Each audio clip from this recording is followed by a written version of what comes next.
Hi everyone, welcome back to How To Tuesday. As you know, every once in a while we like to share some of our favorite stories with you. Well, this week we're going to share a new one and it's called The Mitten. So grab a hot mug of cocoa and gather round. It's story time.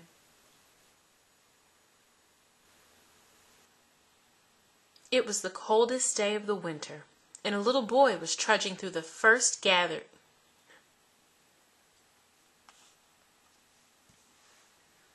It was the coldest day of the winter, and a little boy was trudging through the forest gathering firewood for his grandmother. "Bring back all of the wood you can find," the old woman had said as she sat knitting a pair of mittens. "The north wind blows cold, and we must have a good fire to keep us warm." All morning the boy worked, picking up sticks until his sled was well loaded.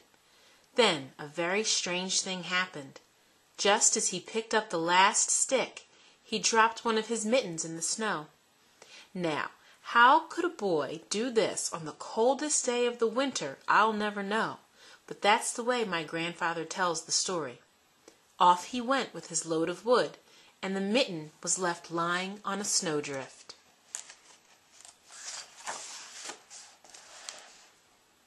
As soon as he was out of sight, a little mouse came scurrying through the woods.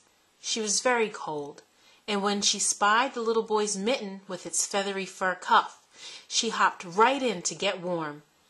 It was just the right size for a tiny mouse. Presently, a green frog came hip-hopping over the snow. "Anybody home?" she asked when she saw the mitten. "Only me," said the mouse, "and come in quickly before you freeze." They had no sooner settled themselves snugly in the red wool lining when an owl flew down. May I join you in this lovely mitten?" he asked. "If you mind your manners," replied the mouse, for owls always made her nervous. "And don't wiggle around too much," added the frog, "because it's a bit tight in here."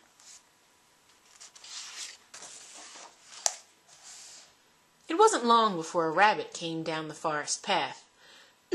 "Excuse me, is there any room for me in that nice warm mitten?" asked the rabbit. "It's awfully cold out here." "Not much space left," said the mouse and the frog and the owl, "but come in. We'll see what we can do."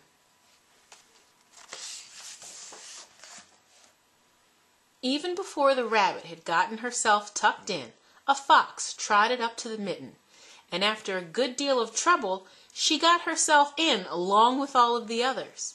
The mouse was beginning to think maybe she shouldn't have been so generous, but with the bitter cold wind outside, what else could she do?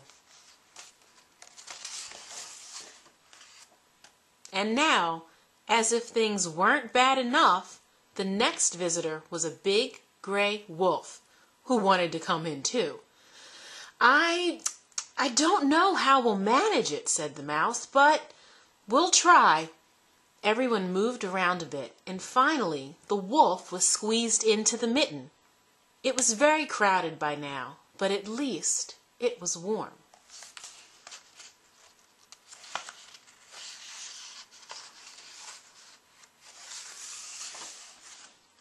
Things had gotten arranged rather nicely when the animals heard a great snorting. It was a wild boar, and he was very anxious to get in out of the wind. "Oh, dear," cried the mouse, for the mitten was already beginning to stretch a little. "We just don't have any more room." "I'll be very careful," said the boar. With that, he squinched himself into the mitten along with the mouse and the frog, the owl, the rabbit, the fox, and the wolf. I know this is so because my grandfather told me. But the worst was yet to come, for who should appear now but a bear. He was very big and very cold. "No room! No room!" cried the animals, even before the bear had a chance to speak. "Nonsense," said the bear. "There's always room for one more."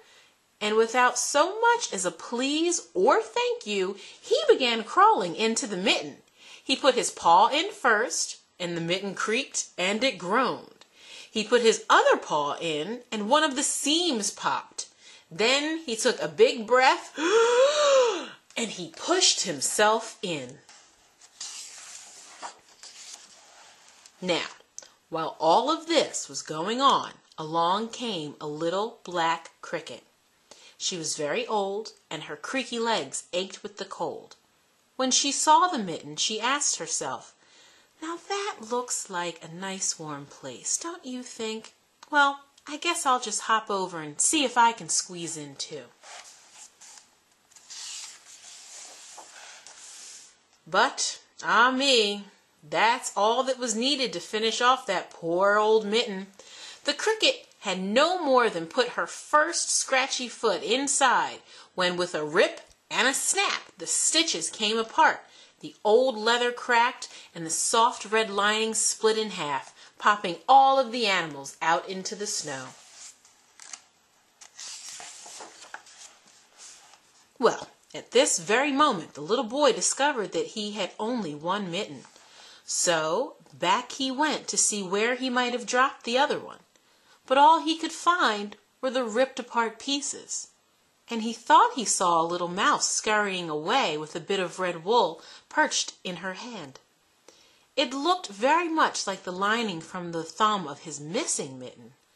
"Oh, well," said the boy as he snuggled his cold hand inside of his coat, "my grandmother will surely have new mittens finished by now." Then he hurried home with the north wind nipping at his cheeks.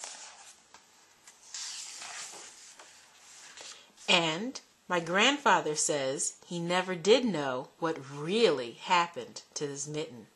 The end.